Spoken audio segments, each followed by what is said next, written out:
So what is my company worth? Okay, so this is where we get into it. The valuation methodology for a business. Now we represent healthcare businesses, but our primary focus is home health businesses. Now I know that some of you here, I saw hands yesterday that some of you have hospices as well. Obviously, you know that hospices are very valuable as well these days. But we're going to focus only on home health for this presentation. So when you first get into methodology, you have to understand terminology. Now there might be some financial folks, some of the sevens or more in here that can check their cell phones at this point. But here's the first number. When you think of your income statement, your P&L, as it's called, you have three profit sections in it. You have your gross profit, you have your operating profit, and you have your net profit. Okay? Though the one we're focused on is your operating profit. Some people may refer to it as NOI, net operating income. So that operating profit, in the financial world, we term it EBIT. EBIT is earnings before interest and taxes. It used to be just a kind of a snazzy word that we would all use to sound smarter than everyone else, which we're not. But really what EBIT does is it gives us a normalized sense of what your cash flow is. So EBIT is really a proxy for cash flow. Now you'll see that EBIT usually gets a DA attached to it, Ebitda. So maybe you've heard that term before. DA are depreciation and amortization. They're purely sort of accounting items, but they get put on there because you want to get to this point at which, okay, what is the money that, I'm trying to get to the money that I put in my pocket. What's the actual money that a buyer is going to buy from me? Okay, Ebitda. Then we go to, no, hold on, Mike, not yet. don't go to that piece. The add backs are the expenses in your company that the buyer will not take on. So an add back would be, let's say, your car lease or the mortgage. We've seen it all. I mean, I've seen the dog walker, I've seen the nanny. We're not from the IRS. Yeah, I mean, but people pass a lot through their, a lot through their businesses. I can tell you we're not from the IRS because we're from California. We love paying taxes, and we get crushed there. So, but yeah, we have add backs. So these add backs can also be extraordinary expenses. So an extraordinary expense would be something you paid in a year. You probably should have depreciated over the lifetime of the schedule, but instead you expensed it aggressively in that 1 year. And so that might have brought down your EBITDA. But you go EBITDA plus add backs, that gives you an adjusted EBITDA number. Okay, hopefully everyone's with me on this still. All right, we get to adjusted EBITDA, then we get into this idea, the concept of a multiple. Okay? A multiple, in the simplest terms, is the amount of years, so you think about a digit number, the amount of years that it will take the buyer to recoup the EBITDA that they purchased from you. So if you have a $1 million EBITDA company, then the multiple will be, and let's say that the multiple is 5 times, then the enterprise value for your business is $5 million, right? It's the buyer buys it from you for $5 million. It's going to take them five years to recoup that EBITDA based on where the business is now. Now, hopefully they buy it, they're stacking it onto other businesses, and they're growing it. But that's your value. That's your transactional price. That's also called enterprise value in our world. Okay, so what happened back in 2019? Remember the big, I just remember, like, we talked about it yesterday. Bill from NOC covered it, but it was the big thing was what's going to happen with PDGM. And the value-based modeling caused a lot of folks that didn't have the cash reserves, that were concerned about the receivables, that maybe were heavy on the therapy business. A lot of them flooded the market. And then there was sort of uncertainty as to what would happen when this program got rolled out.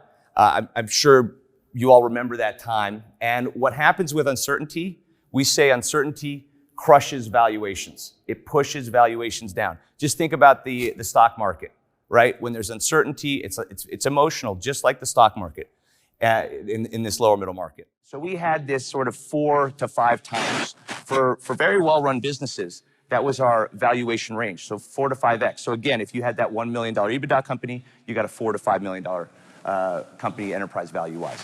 Now you go into these, what happened? Well, come March, no one's thinking about PDGM anymore, March 2020, April 2020, everyone's wondering what the heck's gonna happen to the world, right? The economy's coming apart. Your folks are, you're saying, look, we need help. I mean, we're thinking about the PPE we've talked about and what you had to do to be, to get to be emergency responders at that point. Ultimately, what we realized that the silver lining around COVID is that people want to heal at home. And what you're doing, I mean, in all of this, you guys are the real heroes in the sense that, you have a business where you're like, hey, we've always taken care of the patient. This is the safest environment. This is the most effective environment. It's the most efficient environment. And what started happening was that CMS, for a rare occasion where government sort of steps up and says, okay, we're going to make sure that they have the money they need. So the grant monies were coming in. Then you had SBA coming in with the PPP loans. And so we got a lot of support from the systemic environment, from the government. There was a huge demand from the patients to heal at home. They didn't want to go to the clinics. They wanted to get out of the facilities. You all remember this time. And at that time, it perked the interest of the financial markets. So the private equity firms that were invested were now going in heavier. And you had firms that were creating funds around healthcare that made their primary focus home health. And so what you have now, because of that, bolstering of it, and now you have a confidence over the course of the last 18 months or so, you have this increase of multiples. Now your multiples are around 6 to 7 times. So in a very short period of time, you've seen a huge bump in terms of your percentages. Now, these, so let's go to the next slide, Mike, so I want to talk a little bit about sort of going back through what happened again. But very quickly, PDGM uncertainty, you're at 4 times multiple years. Then you're the survival of the fittest. You're the fittest, right? There was all this going on. You were able to rise above the fray, make it happen. COVID-19 hits. We've got this move towards healing at home. Next part, you get CMS, SBA support, patient demand, PPP forgiveness. This was a big one. Now, you might have felt it like it was, it was a great thing for you internally to have gotten the money and then be able to, not have to pay it back. In the deal world, what was happening with PPP was that the buyers wouldn't buy the business unless the sellers paid off the debt. But the sellers were saying, we don't want to pay off this debt, and we think we're going to get forgiven for it. So what that caused was a delay of about 6 to 7 months or so in the deal world. During that time, there was still some questions about multiples and all that, but we ended up getting through it, and now we're getting to where we are today. Okay, so back to private equity. Now, imagine you had all this interest, all this buzz from the financial world, all this new money coming into home health especially, but then you had private equity groups that would typically look at platform opportunities. Now, when I say platform, it's a private equity groups or financial firms' first acquisition into a specific modality, this being home health. Now, private equity used to get excited around that 5 million of Ebitda threshold. But what we saw towards the end of 2020 are those thresholds reducing pretty significantly to the likes of around 2 or 3 million. So imagine you had this frenzy, right? The financial world, everything perked up, and now you had those private equity groups that may have been in healthcare, granted other segments, reducing the total platform threshold for them to get involved and contemplate an acquisition. And as you can see, right, multiples stepping up around the 6-7 mark. And then, look, lastly, staff retention. And that brings us to today. I believe there was a presentation. Unfortunately, I missed it. But there's been a lot of discussion on the hardships right now of finding staff. And acquisitions has essentially become that de facto recruiting tool, right? So these larger companies and equity groups are acquiring businesses, and you as the leader, right? You as the person who's grown this business to where it is, along with your leadership teams and staff, are becoming more and more important. And again, that's where we are today. So Ebitda is sort of king in terms of the financial variable and Ebitda with multiple. But you might be saying, well, I've got all these great things about my business. The profitability or the cash flow isn't where I really want it to be. But that doesn't mean that you're stuck. You're subject to a certain range, right? What ends up happening is it won't be that you can obviously improve your Ebitda after your add backs. But what you can do is have certain aspects to your business that, from the buyer's perspective, are of more value. Now, all these things that are up here, you have your own interpretation of them as they fit within your operations specifically, right? And we're not going to get into that. You know what works, you know what doesn't work, you know the patients you like, you know the better referral sources, so on and so forth. What we're really talking about is that from the perspective of the buyer will come in and say, this happens in the process. You'll have a bell curve, right, where people come in for offers, let's say around 6 times or 7 times for your business. And then there'll be an outlier, a bid that comes in that's 30% higher. And the outlier will come in because you have patients that they want.